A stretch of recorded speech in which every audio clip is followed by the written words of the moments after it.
Se me concede inmerecidamente el privilegio de iniciar estas conferencias sobre las doctrinas de la gracia. Privilegio que no merezco, pues yo no soy el primero en estar predicando en nuestro país, Colombia, las doctrinas de la gracia.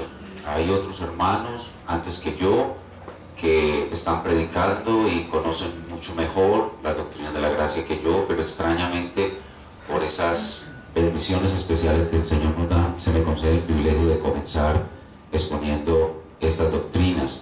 Sin embargo, quiero comenzar honrando a otros hermanos mayores que yo que han estado exponiendo estas doctrinas por más tiempo, y yo simplemente soy un obrero más que ha venido a ser incluido en un equipo de trabajo que está haciendo una obra maravillosa en nuestro país.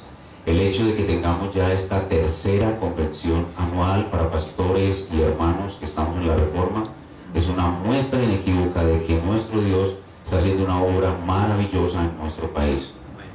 Nos sentimos privilegiados, enormemente privilegiados, de hacer parte de esta bendición.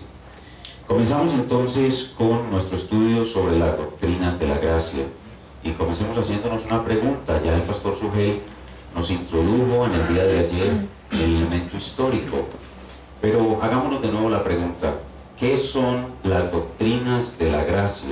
¿Qué son las doctrinas de la gracia? Podríamos decir que las doctrinas de la gracia son 5 doctrinas claves, que cuando las estudiamos juntas aprendemos cosas maravillosas que no conocíamos acerca de Dios. Especialmente entendemos mejor su gracia, y aprendemos que su gracia es soberana, que Él no solamente es soberano sobre todo lo que sucede. El pueblo evangélico, nuestras iglesias, todos los hermanos dicen: no se cae una hoja de un árbol sin la voluntad de Dios, y en ese sentido ellos reconocen que Dios es soberano en todo, pero no reconocen que Dios también es soberano en la suministración, en la dación de su salvación. Las doctrinas de la gracia nos muestran entonces la soberanía de Dios en el otorgamiento de su salvación. Pero también a través de las doctrinas de la gracia conocemos la verdadera condición del hombre. La verdadera antropología comienza a entenderse a través de las doctrinas de la gracia. Las doctrinas de la gracia son el verdadero evangelio de la gracia de Dios, que está casi que por completo perdido en nuestros días. Las doctrinas de la gracia son la soteriología bíblica. La doctrina de salvación está perfectamente resumida, condensada, compactada en las doctrinas de la gracia. Pero las doctrinas de la gracia también son un instrumento que Dios usa mucho para vaciar iglesias. A través de las doctrinas de la gracia, Dios vacía las iglesias, y Dios hace que los pastores sean expulsados de su denominación por medio de las doctrinas de la gracia. Cuando un pastor es atrapado por las doctrinas de la gracia, suele suceder que su familia aguanta hambre y pasa problemas muy serios. Ahora mismo, en una ciudad cercana a Medellín llamada Bello, hay un pastor muy amado que estuvo durante 30 años en su denominación, y estudiando con el seminario MINS entendió la doctrina que el pastor Sugel va a exponer a continuación, la elección incondicional. Y él tuvo que dejar 30 años de ministerio, sus amados hermanos, y todo el trabajo de 30 años de ministerio en su denominación por la doctrina de la elección incondicional. Y estuvo literalmente aguantando hambre. Su esposa iba al pastor Julio y a mí a buscarnos y a llorar y a llorar y a llorar, porque estaban aguantando hambre, porque su esposo no quiso declinar en la predicación de la doctrina de la elección incondicional. Esa familia aguantó hambre durante 8 meses más o menos. El hermano apenas hace 2 semanas consiguió un empleo para poder sustentar la vida de su familia, y todo eso es por causa de las doctrinas de la gracia. Esos son las doctrinas de la gracia. Cuando un pastor o un cristiano es atrapado por ellas, créame, tiene problemas. Las doctrinas de la gracia son todo esto, pero en mi meditación, en mi estudio, en mi aprendizaje de las doctrinas de la gracia, en este último tiempo, el Señor ha centrado la atención en mi corazón y me ha llevado a entender o a disfrutar las doctrinas de la gracia desde un aspecto particular, y es el aspecto cristológico. Las doctrinas de la gracia no solamente nos muestran a Dios, nos muestran al hombre, nos muestran el verdadero evangelio, nos muestran la soteriología, sino que las doctrinas de la gracia son un instrumento sin igual para mostrarnos a Jesucristo como un poderoso Salvador. Amén. Esas son las doctrinas de la gracia. Los que creemos en las doctrinas de la gracia somos unos defensores de la gloria de Cristo. Y los que no defienden las doctrinas de la gracia, tal vez sin querer hacerlo, están disminuyendo, reduciendo la gloria del Señor Jesucristo. Y yo quisiera, en las presentaciones que me corresponde, centrarme en eso, en mostrar la gloria de Cristo a través de las doctrinas de la gracia. Esas son las doctrinas de la gracia a grandes rasgos. Pero cuando predicamos esto, como las personas que nos escuchan no son pastores casi siempre, también les digo que no son las doctrinas de la gracia. Las doctrinas de la gracia no son licencia para pecar. Y las doctrinas de la gracia no son la secta creciendo en gracia. No, las doctrinas de la gracia son algo muy antiguo. Es el antiguo evangelio. Ya el pastor Sugel nos ubicaba la noche anterior en el evangelio histórico. Las doctrinas de la gracia no son algo nuevo, son algo histórico. Y esto es importante cuando usted enseña las doctrinas de la gracia en su iglesia, decirle al pueblo de Dios que esto no es nuevo, que esto no es una novedad de algún iluminado del siglo XX. Este es el evangelio histórico, la verdad histórica que ha sido enseñada por la iglesia de Cristo durante siglos. ¿Cuáles son las doctrinas de la gracia? Ayer veíamos, el pastor nos introducía en el acróstico TULI: depravación total, elección incondicional, expiación limitada, gracia irresistible, llamamiento eficaz y perseverancia final. Y a mí me corresponde hoy comenzar con la doctrina de la depravación total humana. Y los que hemos conocido las doctrinas de la gracia, nos pasamos años estudiándolas y aprendiendo de ellas. Y esta doctrina de la depravación total humana, uno está todo el tiempo aprendiéndola, todo el tiempo viéndola, todo el tiempo viendo que es real, que es bíblica, y nunca acabamos de ver cuán profunda y bíblica es lo suficiente.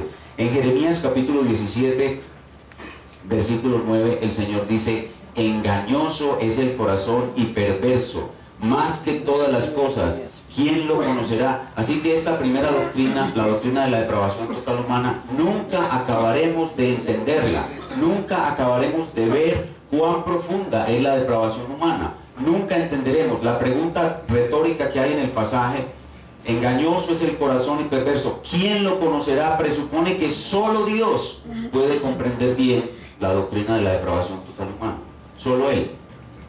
Nosotros no. Nosotros no comprenderemos bien nunca la doctrina de la depravación total humana. Y cuando uno quiere enseñar la doctrina de la depravación total humana, uno podría usar muchísimos textos a la vez, o un solo texto de todo lo que la Escritura enseña sobre esta materia. La doctrina de la depravación total humana está enseñada quizás en un par de cientos de versículos en la Biblia, tal vez 150, 200 textos. Referencias directas o indirectas a lo largo de todo el desarrollo histórico redentor muestran la doctrina bíblica de la depravación total humana. Obviamente no lo vamos a hacer así en este día. Vamos a hacerlo de una manera expositiva, tomando un solo texto y mirando los detalles más importantes de ese texto. De todos los textos de la Escritura que enseñan la doctrina de la depravación total humana, creo que uno de los más notables es Romanos capítulo 3. Romanos capítulo 3. Y vamos a leer Romanos capítulo 3, versículos del 9 al 20. No vamos a exponer todo ese texto con detalle, sino solamente una sección de ese texto, que es la que de manera más enfática y clara enseña la doctrina de la depravación total humana en un momento de la revelación donde la revelación ya está totalmente desarrollada, o sea, a través de las epístolas de los apóstoles, la parte final de la revelación. Entonces vamos a leer la palabra de Dios en Romanos capítulo 3 del 9 al 20, luego voy a explicar la palabra de Dios y luego voy a aplicar a nuestras vidas la palabra de Dios, así que voy a estar predicando expositivamente. Romanos 3 del 9 al 20, y vamos primero a leer nuestro texto. Romanos 3 del 9 al 20.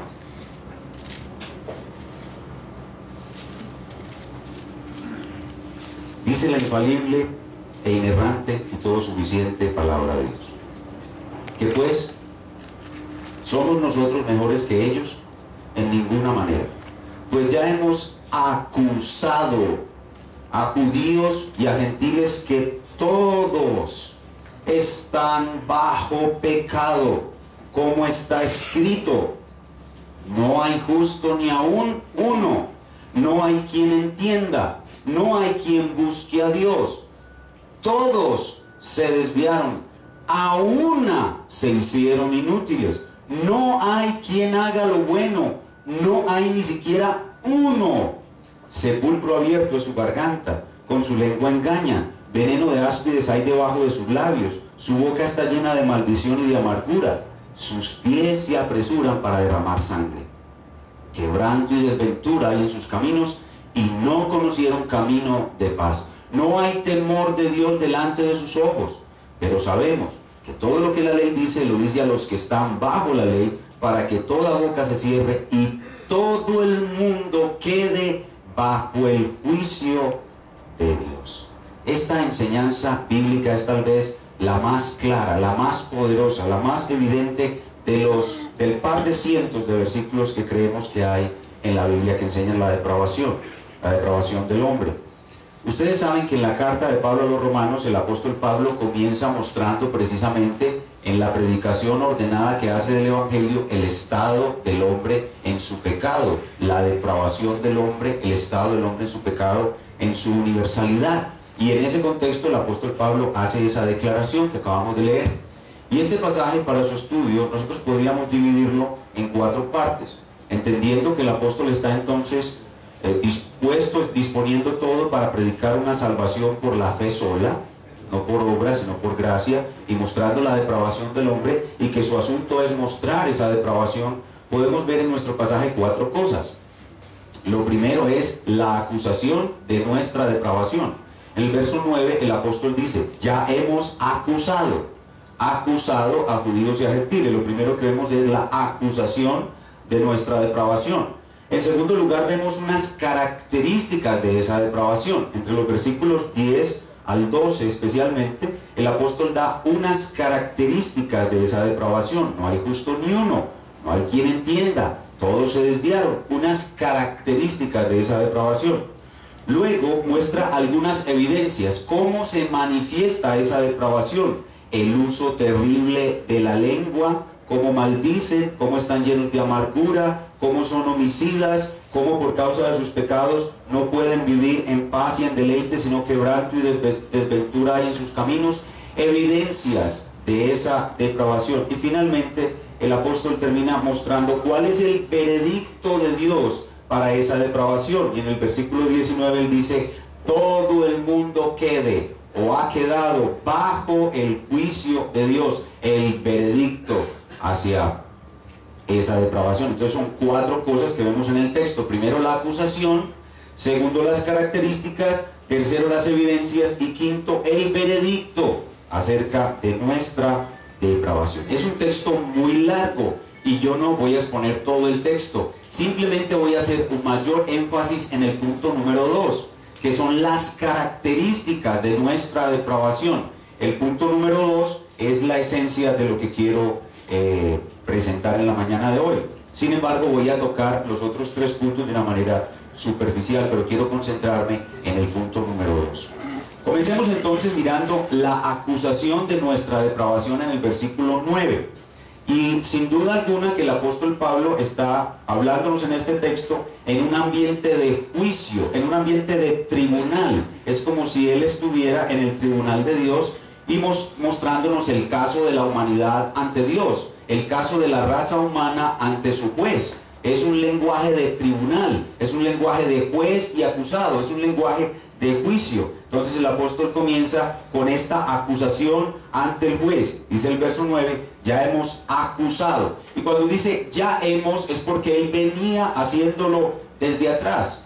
El propósito del apóstol en su exposición de Romanos, como dije hace un momento, es mostrar la culpabilidad del hombre, el pecado del hombre. El hombre está bajo pecado, el hombre está en un estado de depravación. Ya hemos significa que él ya lo estaba haciendo desde antes. Ustedes lo saben, el versículo 18 del capítulo 1, Romanos 1:18, él había comenzado diciendo: la ira de Dios se revela desde el cielo contra toda impiedad e injusticia de los hombres. El Evangelio comienza con un Dios que está airado contra la depravación humana, contra la impiedad humana, contra la injusticia humana. Pero ese es solamente el escenario, el juzgado donde está Dios, que es el juez, y la raza humana, que es el acusado. No me voy a detener ahí. Lo que me interesa son las características de esa depravación. Ya vemos que Pablo, bajo la inspiración, acusa a la raza humana de estar en estado depravado. Pero lo que me interesa aquí, y en la exposición de la doctrina a presentar, es hasta dónde llega la magnitud de esa impiedad e injusticia de los hombres. Hasta dónde el hombre es depravado. ¿Qué tanto nos afectó la caída de Adán? Pablo ya venía mostrando esa intensidad de la depravación desde el capítulo 1 y estaba presentando esa depravación en 3 categorías. En el discurso de Pablo a los Romanos del 1 al 3, Pablo está mostrando que todos son depravados, pero hay unos que parecen no ser depravados. Entonces él muestra las diferentes categorías en que se presenta esta depravación. Y podríamos decir que Pablo comienza hablando de los que son evidentemente depravados. En el capítulo 1, del versículo 29 al 32, él comienza, ya hemos acusado, comienza acusando y mostrando que hay unos que son evidentemente depravados. Romanos 1:29 dice, estando atestados, evidentemente depravados, atestados de toda injusticia, fornicación, perversidad, y termina con una larga lista mostrando a los que son evidentemente depravados. Pero dice, ya hemos acusado, y hemos acusado a todos, y es porque hay otros que no parecen depravados, pero lo son. Y eso es lo que podríamos llamar los moralistas depravados. Los moralistas depravados, como citaba el pastor Sugel ayer, algunos que sin conocer la ley de Dios parecen estar haciendo lo bueno en el sentido más alto de lo que es bueno, que es para la gloria de Dios. Son moralistas y son las personas que están juzgando en todo momento a los demás. Versículo 1 del capítulo 2, por lo cual eres inexcusable, oh hombre, quien quiera que seas tú que juzgas. ¿Quiénes son esos que juzgan todo el tiempo? Los moralistas. Entonces también ya hemos acusado a los moralistas, que son también depravados. Verso 14, porque cuando los gentiles que no tienen ley hacen por naturaleza lo que es de la ley, estos son los moralistas, que pueden obedecer superficialmente la ley. Estos, aunque no tengan ley, son ley para sí mismos. Estos son los moralistas depravados. Y el moralista depravado juzga al homicida, pero no sabe que él con su odio también lo es. Por eso Pablo dice que en lo que juzgas te condenas a ti mismo. Entonces ya él está acusando a los depravados, al evidentemente depravado, al moralista depravado, pero todavía le falta un elemento, una persona, un personaje por acusar. Algunos que probablemente pudieron no estar depravados, porque eran los que estaban más cerca de Dios, los que tuvieron la ley moral de Dios, los que hubieran podido ser excluidos de la categoría de depravados. ¿Quiénes son? Obviamente, los judíos. Entonces, él acusa al evidentemente depravado, acusa al moralista depravado y ahora acusa al judío y le dice que él también está depravado. 2:17. He aquí, tú tienes el sobrenombre de judío y te apoyas en la ley y te glorías en Dios. 21. Tú pues que enseñas a otro, ¿no te enseñas a ti mismo? Tú que predicas que no se ha de hurtar, hurtas. Tú que dices que no se ha de adulterar, adulteras. Tú que abominas de los ídolos, cometes sacrilegio. Tú que te jactas de la ley, con infracción de la ley, deshonras a Dios. 24. Porque como está escrito, y aquí está la depravación del judío, el nombre de Dios es blasfemado entre los gentiles por causa de vosotros. Entonces, el evidentemente depravado, ya lo hemos acusado. Al moralista depravado, ya lo hemos acusado. Al judío, que también es depravado. Los privilegios que recibió, el estar cerca de Dios, el recibir su ley, ni siquiera eso lo excluye a él de esa gran categoría de depravación que Pablo nos está mostrando. Y si Dios nos acusa a todos de que somos depravados, es porque nosotros somos responsables de ello. Y hay que recordar siempre que estamos hablando de estas doctrinas lo que el pastor Sugel enfatizaba ayer: la responsabilidad del hombre. El hombre, y solo el hombre, es el único responsable de su depravación. Y eso hay que insistirlo todo el tiempo, que la responsabilidad absolutamente es del hombre. Esta es la acusación de nuestra depravación, que abarca a todos y empieza a mostrarnos qué tan depravados estamos en sus modalidades. Pero ahora, en el segundo punto, el apóstol se concentra más en las características, ya no tanto en las modalidades, que son el evidentemente depravado, el moralista depravado y el judío depravado, digamos que son como modalidades. Ahora, en el segundo punto, se concentra más en las características de esa depravación. Y eso es lo que está en los versículos 10 al 12 del capítulo 3. Dice entonces el apóstol: como está escrito, no hay justo ni aun uno, y comienza a listar una serie de características. Hermanos, cuando uno observa estas características, uno nota a simple vista, en la observación general de estas características, dos cosas: que hay unas características que podríamos llamar generales o universales. Hay unas que podríamos llamar generales o universales, y hay otras que podríamos llamar específicas. ¿A qué me refiero con generales o universales? Que cuando uno lee la lista, uno nota inmediatamente que la depravación abarca a todos los individuos de la raza, es universal para todos. Eso es una característica general, nos abarca a todos. Pero no solamente es general en cuanto que abarca a todos, sino que es general en cuanto que incluye todas las facultades del ser humano. O sea, que no solamente es universal en su alcance, sino que es universal en su penetración. De ahí el acertado título que este autor, que el pastor citaba ayer, para cambiarle un poquito a la doctrina, al nombre de la doctrina de depravación total, es depravación penetrante. Es la penetración de la depravación. Entonces la depravación es universal en cuanto a su extensión, porque alcanza a todos los individuos, y total en cuanto a su penetración, porque alcanza todas las facultades del individuo. Y si usted ve la lista, note que el apóstol menciona esas facultades. En el verso 11 dice: no hay quien entienda. ¿Cuál facultad está ahí afectada? Nuestro entendimiento. No hay quien busque. ¿Cuál facultad está afectada? La voluntad. Y luego dice: no hay quien haga lo bueno. Y así incluye a todas nuestras facultades. Todas nuestras facultades. Entonces hay dos características que podrían llamarse generales, que son la universalidad de la depravación y la totalidad en su penetración. Universal y total en su penetración. Pero hay 7 cosas que podríamos llamar características particulares. Particulares. Hay 7 cosas en la lista que podríamos llamar características particulares, y que las he agrupado así. Y bueno, a mí me parece que el texto permite que uno puede calificar las particulares con las universales.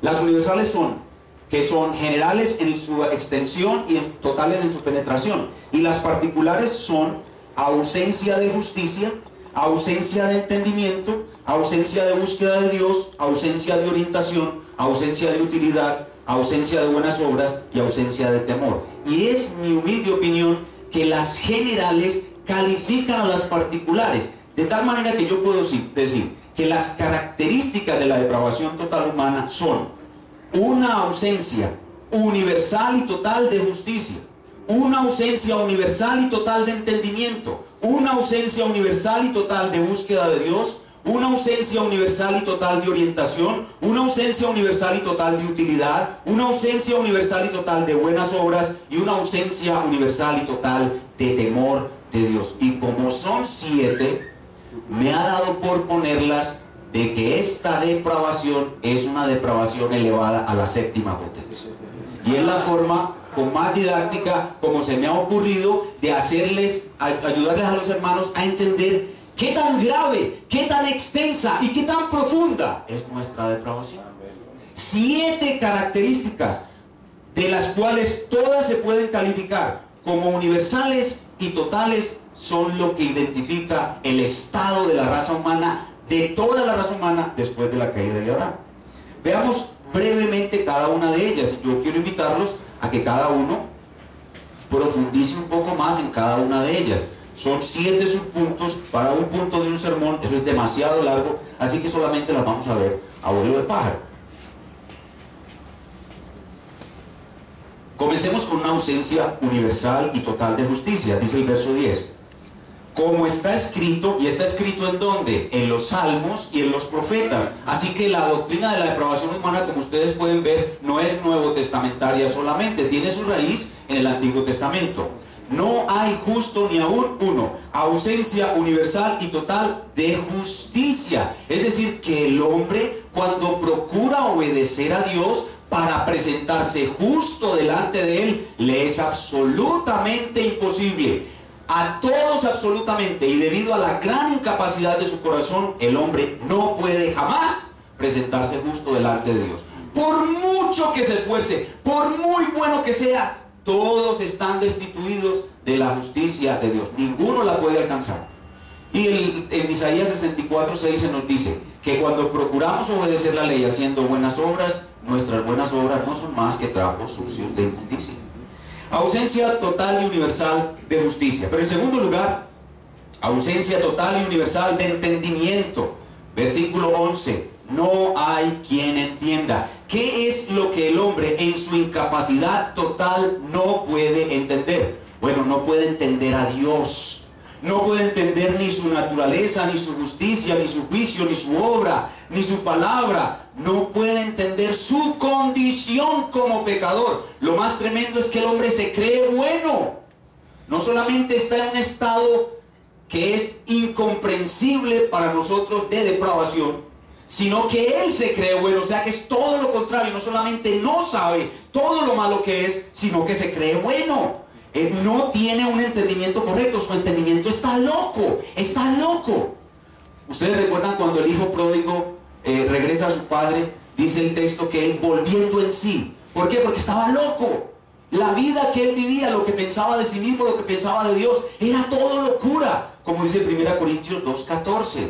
Para el hombre natural, las cosas de Dios son locura. Y aquí la depravación total humana se asocia, y muchos teólogos han tratado de hacerla entender desde la perspectiva de la incapacidad total humana. Es decir, la depravación total humana produce una incapacidad total humana, y el hombre es tan incapaz que ni siquiera puede entender a Dios ni entender lo que es para su bien. Y esa incapacidad total humana de entender la vemos cuando Dios se manifiesta al hombre. ¿Quién más que los judíos pudo haber llegado al conocimiento de Dios? Por todo lo que vieron del Señor Jesucristo, y ni aún viéndolo resucitar a los muertos pudieron ver a Dios en Jesucristo, porque su incapacidad de entender es total. Tercera característica, ausencia total y universal de búsqueda de Dios. Ausencia total y universal de búsqueda de Dios. Versículo 11b. No hay quien busque a Dios. El hombre no puede buscar a Dios porque el querer buscar a Dios de su corazón está muerto. Su querer está muerto. Como dice Juan 5:40, no queréis venir a mí para que tengáis vida. Y Filipenses 2:13 dice que Dios es el que pone el querer, porque el querer del hombre natural está muerto. El hombre sí puede buscar muchas cosas y las busca. Busca la felicidad, busca los favores de Dios, y por eso muchos van a la iglesia, pero no puede buscar a Dios. Juan 6:44, ninguno puede venir a mí a menos que el Padre le trae. Entonces hemos visto ausencia total y universal de justicia, ausencia total y universal de entendimiento, ausencia total y universal de búsqueda de Dios. En cuarto lugar, ausencia total y universal de orientación. Verso 12, todos se desviaron, están totalmente desviados, caminan como locos de un lugar a otro sin ninguna orientación. Isaías 53:6, todos nosotros nos descarriamos como ovejas. La oveja es un animal incapaz de regresar a su pastor o a su rebaño por sí misma. Y en el verso 17 aclara diciendo, y no conocieron camino de paz. Al hombre le es imposible encontrar el camino de la paz porque su sentido de orientación está totalmente perdido. Ausencia total y universal de orientación, obviamente, hacia las cosas de Dios. No se trata de la orientación del hombre en el tiempo, en el espacio, no, hacia las cosas de Dios. Quinta característica, ausencia total y universal de utilidad. Versículo 12b, dice, todos se desviaron, a una se hicieron inútiles. Ausencia total y universal de utilidad. Los hombres delante de Dios somos como una cosa inútil. No servimos para nada. Como decíamos ahora de las buenas obras nuestras, que son como trapos de inmundicia delante de Dios cuando no somos creyentes, somos como la basura. Somos totalmente inútiles. No tenemos utilidad, carecemos de toda utilidad.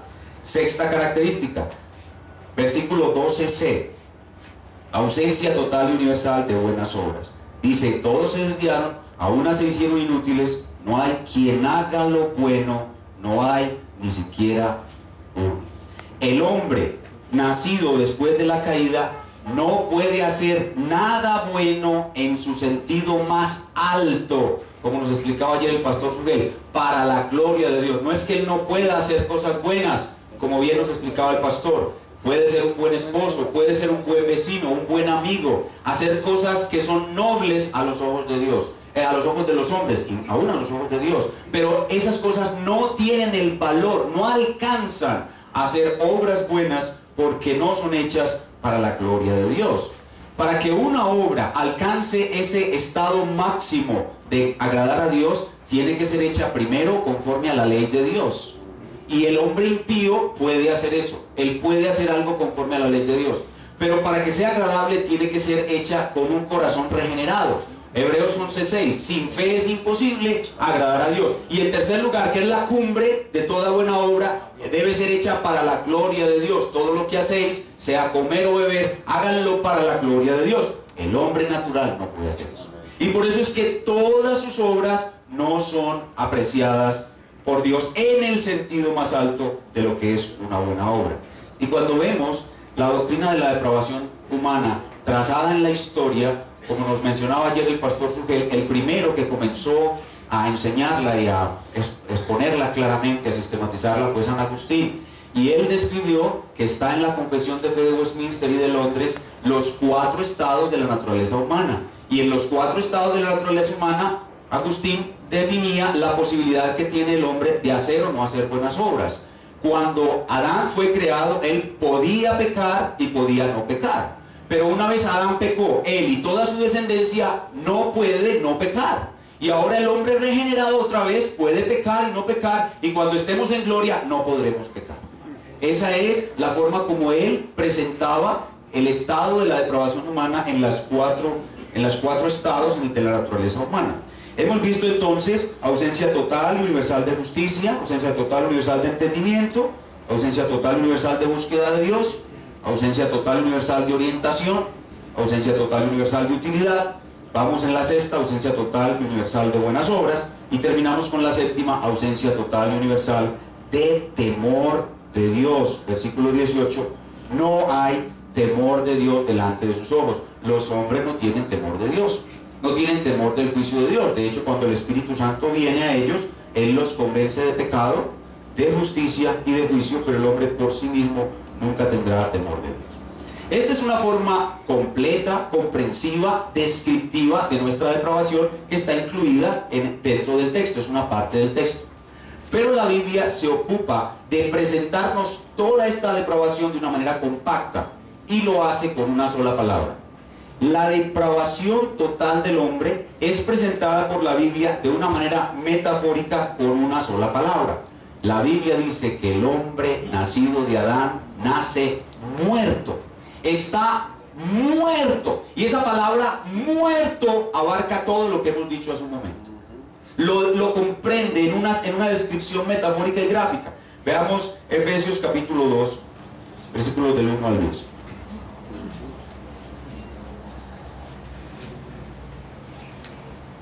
Efesios 2, del 1 al 10. Y este pasaje, por su claridad, es realmente impactante. Efesios 2, del 1 al 10, dice: y Él os dio vida a vosotros, cuando estabais, ¿qué? Muertos en vuestros delitos y pecados.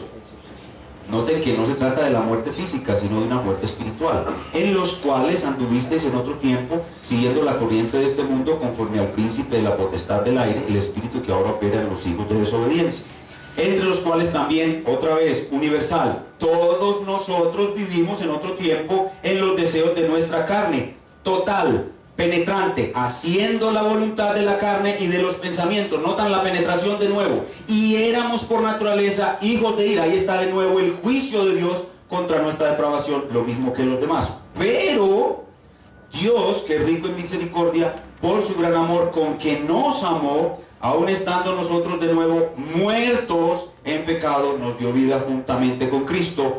Por gracia sois salvos. Y juntamente con Él nos resucitó, y asimismo nos hizo sentar en los lugares celestiales con Cristo Jesús, para mostrar en los siglos venideros las abundantes riquezas de su gracia. No se puede entender la gracia si primero no se entiende la depravación, en su bondad para con nosotros en Cristo Jesús. Porque la consecuencia necesaria de esa depravación y de ese acto amoroso salvador de Dios por gracia es esta absoluta declaración: porque por gracia sois salvos por medio de la fe, y esto no de vosotros, pues es don de Dios, no por obras. ¿Cuáles obras? Si hay una incapacidad total y universal para hacer una buena obra, no por obras, para que nadie se gloríe, porque somos hechura suya, nueva creación, creados en Cristo Jesús, ahora sí, para hacer buenas obras, las cuales Dios preparó de antemano para que anduviésemos en ellas.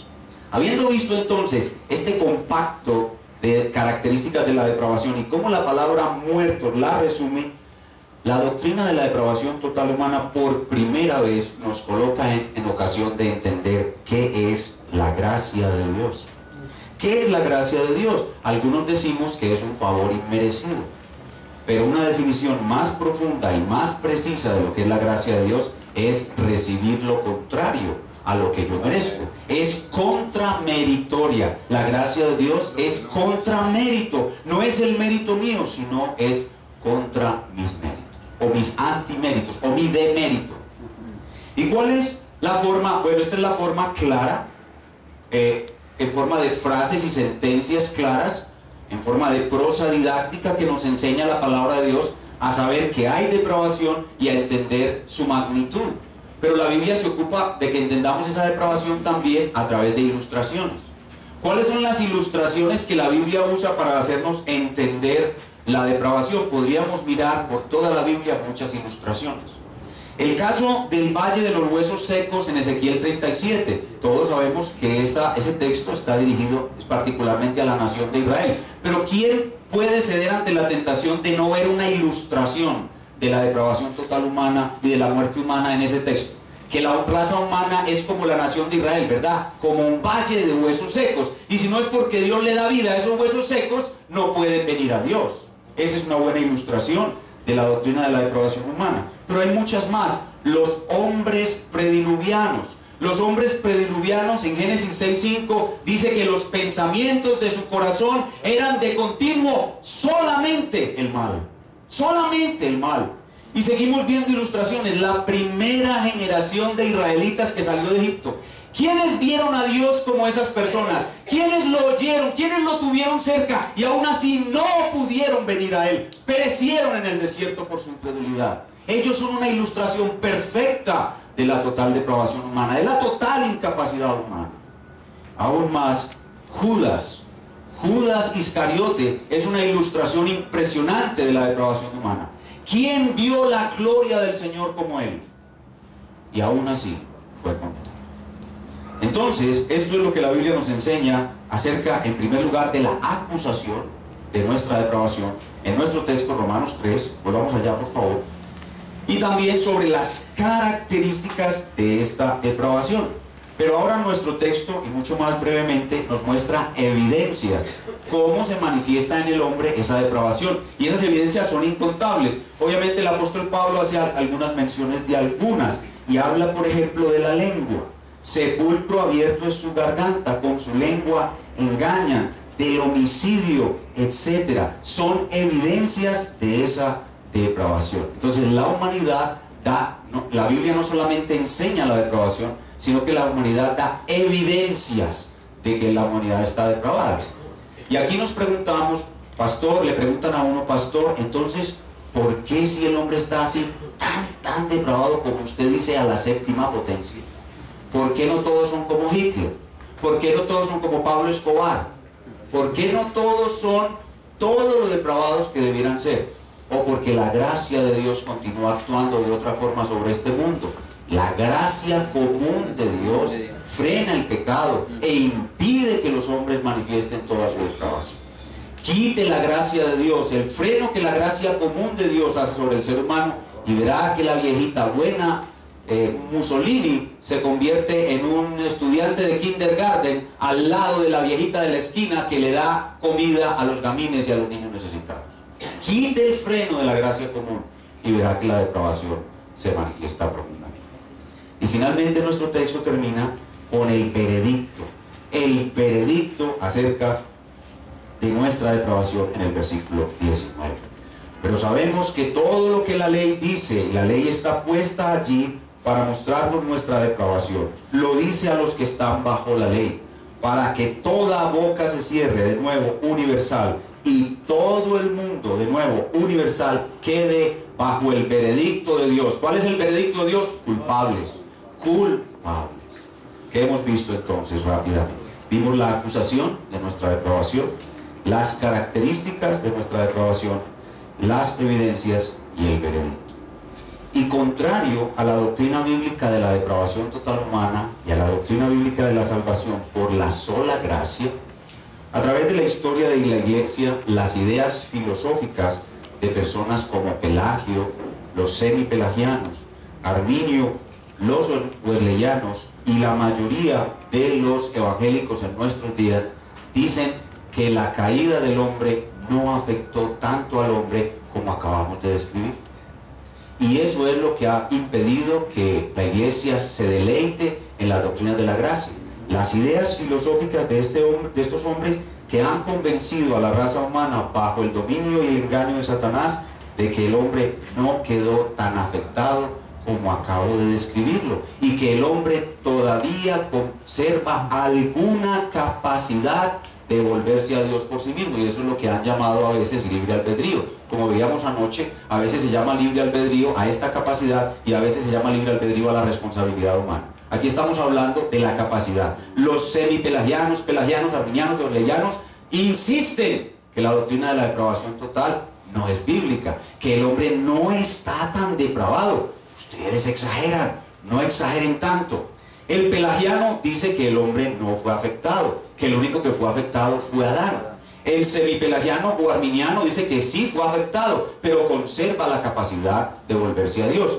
Y el agustiniano, calvinista, reformado, como quiera llamarlo, él sostiene lo que acabo de exponer, la doctrina de la depravación total humana. Y aquí es donde viene lo que el Señor me ha permitido disfrutar en estos últimos años al meditar en esta doctrina, la gloria de Cristo. ¿Por qué? Porque para el pelagiano, ¿quién es Cristo para un pelagiano? Es simplemente un hombre bueno, un modelo a imitar. Para el arminiano o semipelagiano, ¿quién es Cristo? Cristo es un médico para el arminiano o pelagiano, semipelagiano.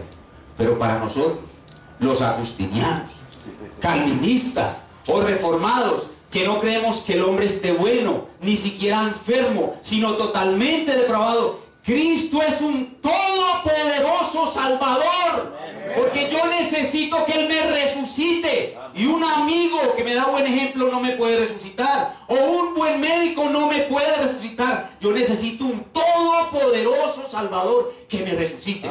¿Ven la gloria de Cristo floreciendo en la doctrina de la depravación total humana?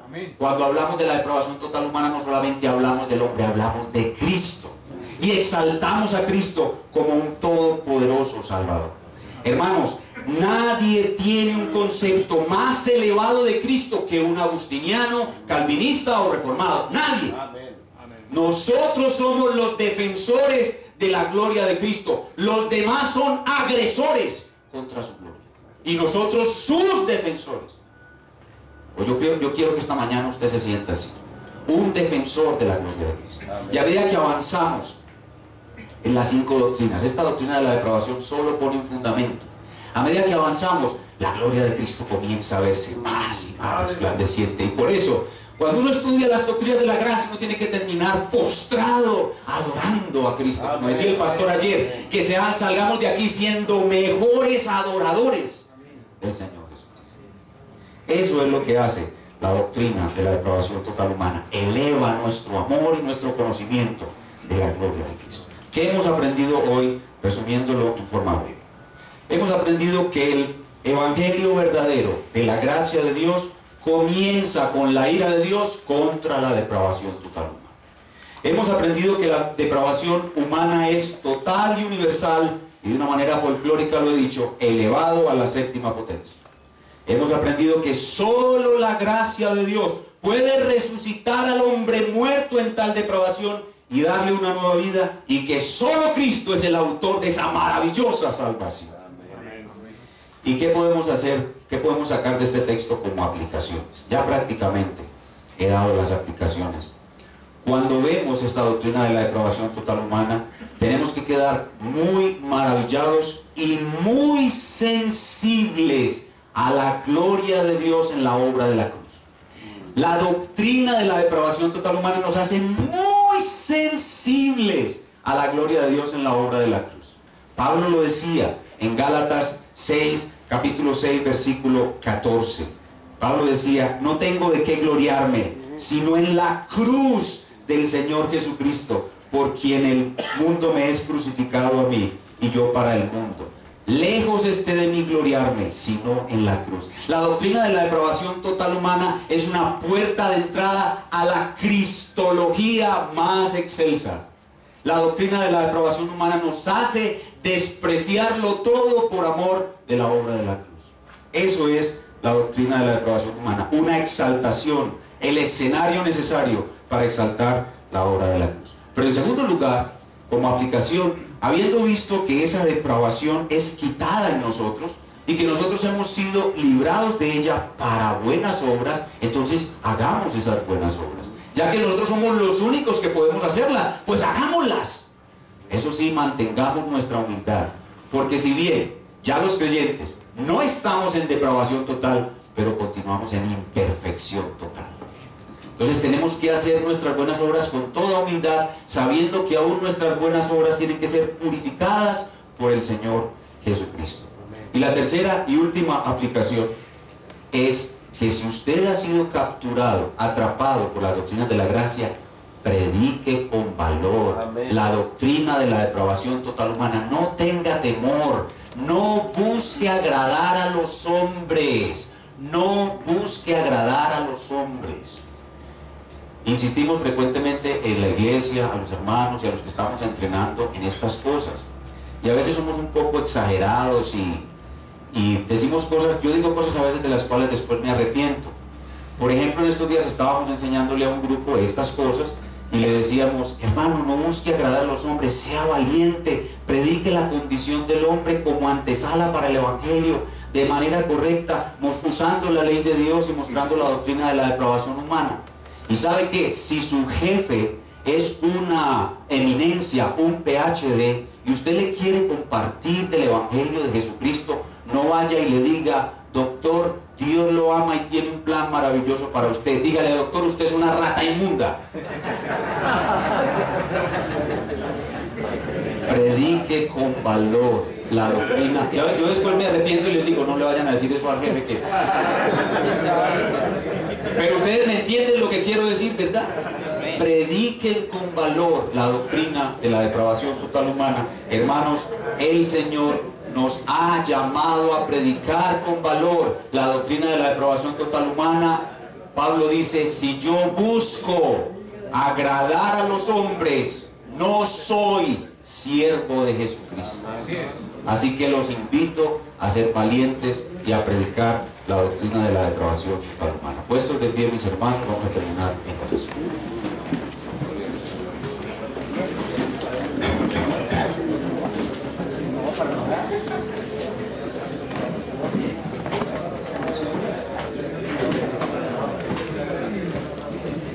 Oremos.